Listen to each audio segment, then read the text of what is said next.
Hello എല്ലാവർക്കും നമസ്കാരം.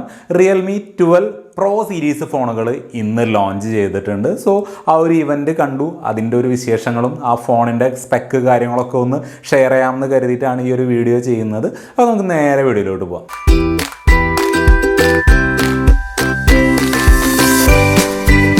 ഇന്ന് ഉച്ചയ്ക്ക്, അതായത് ജനുവരി 29 12 മണിക്കായിരുന്നു ആ ഒരു ഇവൻറ്റ് ലൈവായിട്ട് നടന്നത്. ഞാൻ യൂട്യൂബിൽ നിന്നാണ് കണ്ടത്. 2 ഫോണുകളാണ് ലോഞ്ച് ചെയ്തത്, Realme 12 pro and pro plus. എങ്ങനെയുണ്ട് ഫോണെന്ന് ചോദിച്ചു കഴിഞ്ഞാൽ ഡിസൈനൊക്കെ കഴിഞ്ഞ വർഷത്തെ പോലെ തന്നെയുണ്ട്. നമുക്ക് എല്ലാം ഡീറ്റെയിൽ ആയിട്ട് പോവാം.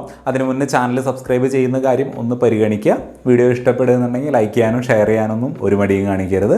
ഇതിൻ്റെ ഡിസൈൻ നേരത്തെ പറഞ്ഞ പോലെ ആ ഒരു കഴിഞ്ഞ വർഷത്തെ ഫോണിനെ ഓർമ്മപ്പെടുത്തുന്ന അതേ തരത്തിലുള്ള റൗണ്ട് ഡിസൈൻ ആണ് വന്നിരിക്കുന്നത്. പക്ഷെ അവിടെ ഒരു കട്ടിങ് കൊടുത്തിട്ടുണ്ട്. ഒളിവർ സാവിയോ എന്ന് പറയുന്ന ലക്ഷറി ബ്രാൻഡ് വാച്ചുകൾ ഉണ്ടല്ലോ, ആ വാച്ചുകൾ ഡിസൈൻ ചെയ്യുന്ന ഒരു വ്യക്തിയാണ് ആ ഒരു ബാക്ക് സൈഡ്, ആ ഒരു സ്ട്രിപ്പും അതേപോലെ തന്നെ ആ ഒരു റൗണ്ടും ഡിസൈൻ ചെയ്തിരിക്കുന്നത്. സോ അതാണ് ഇതിൻ്റെ ഒരു പ്രീമിയം ഏരിയ എന്ന് പറയുന്നത്. ബാക്കിയെല്ലാം ഓൾമോസ്റ്റ് സെയിം ആണ്. പിന്നെ ഇതിൻ്റെ ബാക്ക് സൈഡിൽ വീഗൻ ലെതർ ജനറേഷൻ 2 ആണ് കൊടുത്തിരിക്കുന്നത്. സോ അത് അത്യാവശ്യം നല്ല രസമുണ്ട് കാണാനായിട്ട്. ഇതിൻ്റെ ഒരു റെഡ് കളർ വരുന്നുണ്ട്, ഒരു രക്ഷയില്ല, അത് ഭയങ്കരമായിട്ട് ഇഷ്ടപ്പെട്ടു കേട്ടോ. പിന്നെ ഈ ഒരു റൗണ്ട് ക്യാമറ ഡിസൈൻ ഉണ്ടല്ലോ, അത് നിങ്ങൾക്ക് ഇഷ്ടമാണെന്നുണ്ടെങ്കിൽ ഒന്ന് കമൻ്റായിട്ടൊന്ന് അറിയിക്കുക. എനിക്ക് പേഴ്സണലി അത് ഇഷ്ടപ്പെട്ടില്ല കേട്ടോ. ഒരു ഒതുക്കം തോന്നുന്നില്ല കാണുമ്പോൾ, ഒരു ഭംഗി എനിക്ക് അങ്ങോട്ട് കിട്ടണില്ല. ഇനി എൻ്റെ ഒരു അഭിപ്രായമാണ്. ഇതാണ് ഇതിൻ്റെ ഒരു ഡിസൈനിനെ കുറിച്ച് എനിക്ക് പറയാനുള്ളത്. സോ ഇനി ഇതിൻ്റെ മേജർ ചേഞ്ച് വന്നിരിക്കുന്നത് ക്യാമറ ഡിപ്പാർട്ട്മെൻറ്റിലാണ്. കാരണം കഴിഞ്ഞ വർഷത്തെ ഫോണിനെ അപേക്ഷിച്ചുകൊണ്ട് പുതിയ സെൻസറുകളാണ് വെച്ചിരിക്കുന്നത്. ഇതിൻ്റെ പ്രോ പ്ലസ് ആണ് മെയിനായിട്ട് ചേഞ്ച് വന്നിരിക്കുന്നത്. കാരണം 120x സൂമും ഒപ്റ്റിക്കൽ സ്റ്റെബിലൈസേഷനും കാര്യങ്ങളൊക്കെ കൊടുത്തിട്ടുണ്ട്. എനിവേ ക്യാമറയുടെ കാര്യത്തിലോട്ട് വരുമ്പോൾ നമുക്കിവിടെ ട്രിപ്പിൾ ക്യാമറ സെറ്റപ്പ് ആണ് വരുന്നത്. 50 മെഗാ പിക്സലിൻ്റെ മെയിൻ ക്യാമറയും 62 മെഗാ പിക്സലിൻ്റെ പെരിസ്കോപ്പ് ടെലിഫോട്ടോ ലെൻസ് ആണ് കൊടുത്തിരിക്കുന്നത്. സോ അവിടെയാണ് ഏറ്റവും ചേഞ്ച് വരുന്നത്. നല്ല ക്ലിയർ ആയിട്ടുള്ള ഫോട്ടോസും കാര്യങ്ങളൊക്കെ നമുക്ക് അവിടെ കിട്ടുമെന്നാണ് റിയൽമി അവകാശപ്പെടുന്നത്. ഇത് കൂടാതെ 8 മെഗാ പിക്സലിൻ്റെ ഒരു അൾട്രാ വൈഡ് ആംഗിൾ സെൻസറും കൊടുത്തിട്ടുണ്ട്. ഇങ്ങനെയാണ് ഇതിൻ്റെ ഒരു ക്യാമറ സെറ്റപ്പ് വരുന്നത്. 4K at 30 frame per second ആണ് നമുക്ക് വീഡിയോ എടുക്കാനായിട്ട് പറ്റുക. OIS സ്റ്റെബിലിറ്റി ഇവിടെ കൊടുത്തിട്ടുണ്ട്. ഇനി ഇതിൻ്റെ സെൽഫിയിലോട്ട് വരുമ്പോൾ 32 മെഗാ പിക്സലിൻ്റെ സെൻസറാണ് കൊടുത്തിരിക്കുന്നത്. അവിടെ നമുക്ക് 4K കിട്ടുന്നില്ല കേട്ടോ. ഇപ്പോഴും ഫുൾ HD തന്നെയാണ് വീഡിയോ എടുക്കാനായിട്ട് സാധിക്കുള്ളൂ. ഇതിൻ്റെ ക്യാമറ സൈഡിൽ വരുന്നുണ്ടെങ്കിൽ ഒരുപാട് ഇമ്പ്രൂവ്മെൻറ്റ് വന്നിട്ടുണ്ട് എന്നുള്ളതാണ് പറയുന്നത്. അതായത് cinematic portrait, improved night photography, improved zoom quality, 120x വരെ സൂം ചെയ്യാനായിട്ട് സാധിക്കുന്നുണ്ട്. പക്ഷെ 120x സൂം ചെയ്യുന്ന ഫോട്ടോസ് ഒന്നും നമുക്ക് ഒന്നിനും യൂസ് ചെയ്യാനായിട്ട് പറ്റില്ല. ജസ്റ്റ് ആ ഒരു ഓപ്ഷൻ അവിടെ ഉണ്ട് എന്ന് മാത്രം. ഇനി നമ്മൾ നോർമൽ പ്രോയിലോട്ട് വരികയെന്നുണ്ടെങ്കിൽ അവിടെയും ട്രിപ്പിൾ ക്യാമറ സെറ്റപ്പാണ്. പക്ഷെ ക്യാമറയുടെ കാര്യങ്ങളിൽ വ്യത്യാസമുണ്ട്. അവിടെ നമുക്ക് മെയിൻ ക്യാമറ 50 മെഗാ പിക്സലിൻ്റെ തന്നെയാണ്. ടെലിഫോട്ടോ എന്ന് പറയുന്നത് 32 മെഗാ പിക്സലിൻ്റെതാണ്. സോ അവിടെ വ്യത്യാസം വന്നിട്ടുണ്ട്. മറ്റോടത്ത് 64 ആയിരുന്നു, ഇവിടെ 32 ആണ്. ഇനി 8 മെഗാ പിക്സലിൻ്റെ അൾട്രാ വൈഡ് ആംഗിൾ സെൻസർ അതും ഇവിടെ വരുന്നുണ്ട്. ഇവിടെയും നമുക്ക് 4K വീഡിയോ എടുക്കാനായിട്ട് പറ്റും. സോ മെയിൻ ഡിഫറൻസ് എന്ന് പറയുന്നത് അതിൻ്റെ ആ ഒരു പെരിസ്കോപ്പിൻ്റെ കാര്യത്തിലാണ്. ബാക്കിയെല്ലാം ഓൾമോസ്റ്റ് സെയിം തന്നെയാണ്. ഇനി സെൽഫിയിലോട്ട് വരുമ്പോൾ ഇവിടെ 16 മെഗാ പിക്സലിൻ്റെ സെൽഫി ക്യാമറയാണ് കൊടുത്തിരിക്കുന്നത്. മറ്റോടത്ത് 32 ആയിരുന്നു. പക്ഷേ എടുക്കാൻ പറ്റുന്ന മാക്സിമം റെസൊല്യൂഷൻ എന്ന് പറയുന്നത് 1080 തന്നെയാണ് at 30 ഫ്രെയിം പെർ സെക്കൻഡ്. വേറെ ചേഞ്ചുകളോ കാര്യങ്ങളോ ഒന്നുമില്ല. ഇനി ഇതിൻ്റെ ഡിസ്പ്ലേയിലോട്ട് വന്നു കഴിഞ്ഞാൽ ഡിസ്പ്ലേ 2 ഫോണിലും സെയിം ആണ് കേട്ടോ. 6.7 ഇഞ്ച് വരുന്ന 3D കർവ്ഡ് AMOLED ഡിസ്പ്ലേ ആണ് കൊടുത്തിരിക്കുന്നത്. ഇവിടെ ഈ ഒരു പ്രശ്നം എന്താണെന്ന് വെച്ച് കഴിഞ്ഞാൽ നമുക്കവിടെ 950 നിറ്റ്സിൻ്റെ പീക്ക് ബ്രൈറ്റ്നസ് ആണ് കൊടുത്തിരിക്കുന്നത്. അതായത് എന്ത് തന്നെ കണ്ടീഷൻ ആണെങ്കിലും, ഏത് HDR ആണെന്നുണ്ടെങ്കിലും, ഏത് സൺലൈറ്റിൻ്റെ അടിയിലാണെന്നുണ്ടെങ്കിലും മാക്സിമം 950 വരെയാണ് ഇതിൻ്റെ പീക്ക് ബ്രൈറ്റ്നസ് പോകുന്നത്. സോ അത് ഇച്ചിരി കുറവ് തന്നെയാണ്, പ്രത്യേകിച്ച് ഇതിൻ്റെ പ്രൈസ് കൂടെ കൺസിഡർ ചെയ്യുമ്പോൾ. പ്രൈസിലോട്ട് ഞാൻ വരാം.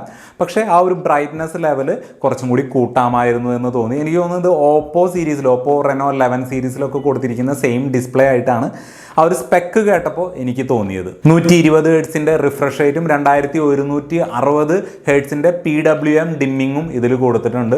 സോ നന്നായി ലൈറ്റ് കുറഞ്ഞ കണ്ടീഷനിലൊക്കെ കാണുമ്പോൾ തലവേദനിക്കാനുള്ള സാധ്യത ഒക്കെ വളരെ കുറവാണ്. എന്തായാലും ഒരു ഡീസൻറ്റ് ഡിസ്പ്ലേ എന്ന് പറയാനായിട്ട് മാത്രമേ സാധിക്കുള്ളൂ. ഒരു കിഡിലൻ ഡിസ്പ്ലേ എന്നുള്ളത് ഇവിടെ മിസ്സിംഗ് ആണ്. ഇനി ഇതിൻ്റെ പ്രോസസ്സറിലോട്ട് വരുമ്പോൾ അവിടെയും ചേഞ്ച് ഉണ്ട്. ഈ 12 പ്രോ പ്ലസിൽ കൊടുത്തിരിക്കുന്നത് 7S Gen 2ൻ്റെ പ്രോസസ്സറാണ്. 6 പ്രോയിൽ കൊടുത്തിരിക്കുന്നത് 6 Gen 1ൻ്റെ പ്രോസസ്സറാണ് കൊടുത്തിരിക്കുന്നത്. രണ്ടും പ്രൈസ് വെച്ച് നോക്കുമ്പോൾ 20,000 അല്ലെങ്കിൽ 25,000 രൂപ റേഞ്ചിൽ വരുന്ന പ്രൊസസ്സറുകളാണ് കൊടുത്തിരിക്കുന്നത്. പക്ഷേ ഇതിൻ്റെ പ്രൈസ് ഞാൻ വീണ്ടും അവിടേക്ക് വരാം. ഇതിൻ്റെ പ്രോസസ്സിങ് സൈഡിൽ നോക്കുമ്പോഴും വളരെ മോശം തന്നെയാണ്. ഗെയിമിങ് അത്തരം കാര്യങ്ങൾക്കൊന്നും ഈ ഒരു ഫോൺ യൂസ് ചെയ്യരുത്.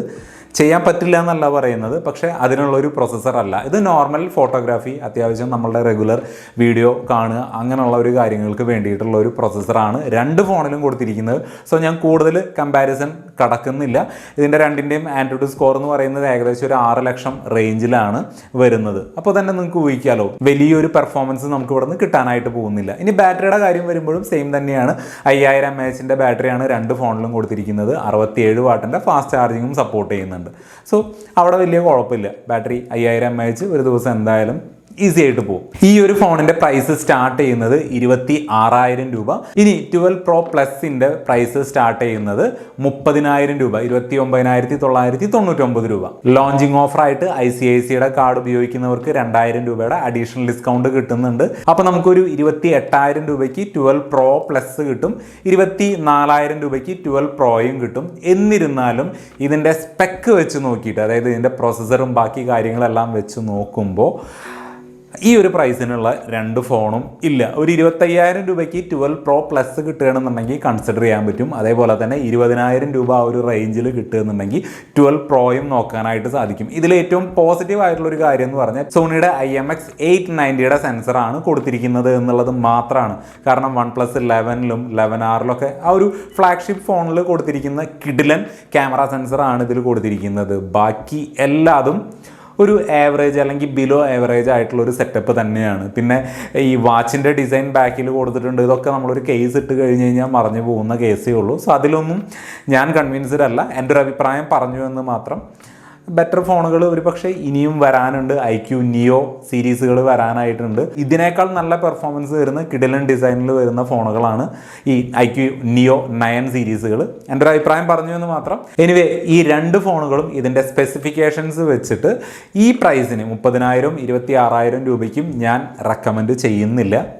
കാരണം ബെറ്റർ ഫോണുകൾ ഉണ്ടെന്നേ. ഈവൻ നോഡ് CE3 വരെ ഇതിനേക്കാൾ നല്ല പെർഫോമൻസ് തരുന്ന ഫോണുകളാണ്, അല്ലെങ്കിൽ നല്ലൊരു സെറ്റപ്പുള്ള ഫോണുകളാണ്. എനിക്ക് അങ്ങനെയായിട്ടാണ് തോന്നുന്നത്. നിങ്ങളുടെ അഭിപ്രായം എന്താണെന്നുള്ളത് തീർച്ചയായിട്ടും കമൻറ്റ് എഴുതി അറിയിക്കുക. അപ്പോൾ അടുത്തൊരു വീഡിയോയിൽ വീണ്ടും കാണാം. Good bye.